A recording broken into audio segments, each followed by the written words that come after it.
Folks, to officially kick us off, I'm thrilled to introduce you to Act to Change's new executive director, Soukprida Phetmisys.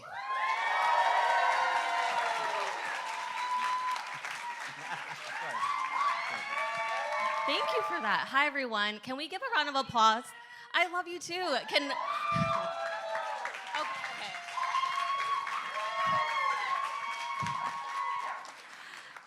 Can we also just give a round of applause for Parvesh? I am genuinely so moved that all of you are here. Whether you are familiar with Act to Change and our work, or are meeting us for the very first time, I am thrilled that you chose to spend your Saturday morning with us today. Saturday mornings for me looked a little bit something like this. It's easy to see this little version of me happy with her book about roller skating, which I hear is making a comeback. There's a lot of roller skaters in the house. I love that. But what's harder to see in this photo is that this little girl never often felt like she belonged. When I was about that age, I vividly remember my parents being bullied just for being who they are. You can see them in this photo here. That's Sue and Boone. They're making Laos's national dish, lap. Gotta give a moment for that. Oftentimes when I was younger, I fantasized about how I would have protected them better if I was older, if I was stronger, but then it happened to me. At school, teachers were constantly mispronouncing my name, and my peers would laugh. Kids would tell me that my nose was just a little too wide.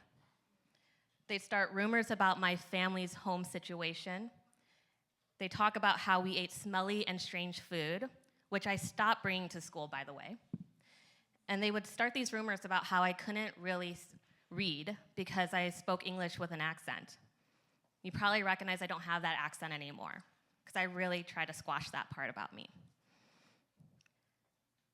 It was like, honestly, every single feature that I inherited from these two beautiful people. My almond-shaped eyes, my tonal language, my light olive skin was something that my peers could find something wrong with. I was so embarrassed to be myself. I really didn't know where I fit in. I often wondered, did my parents feel like this when it happened to them too? And I kept thinking, what is wrong with me? I thought if no one noticed me, never noticed me at all, maybe it would make all the bullying stop. So I shrunk myself. I became really, really small, but it never really fully went away. Even when I tried to blend in, I didn't feel like I belonged. And I know my experiences aren't unique. In 2021, Act to Change conducted a study to build awareness. We asked a really big question. Have you ever experienced bullying in person or online? We found that 80% of Asian Americans, including youth, have experienced bullying.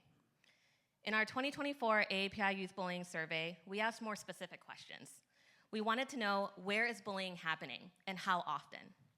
Our preliminary findings show that 1 in 3 youth have experienced bullying in school in the past 12 months. Take a minute to just look at the person on your left. Do it.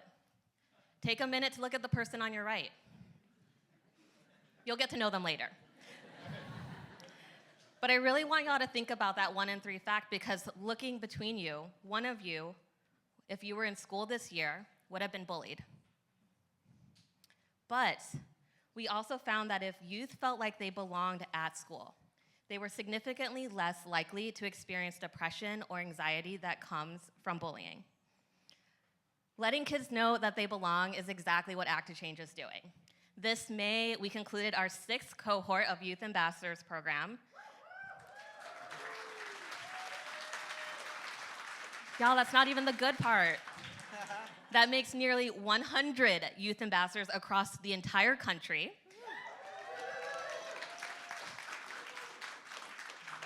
Some of whom are actually here today. Youth ambassadors, can I just get y'all to, if you're able to stand and give a wave? Yeah.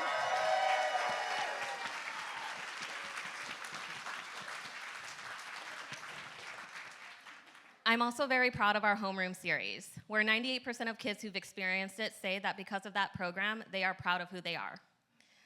When I look at this photo of little Soukprida and I think about what she could have been doing on Saturdays, I know that being a part of the Youth Ambassadors program or our homeroom series would have helped her feel more empowered to be who she was.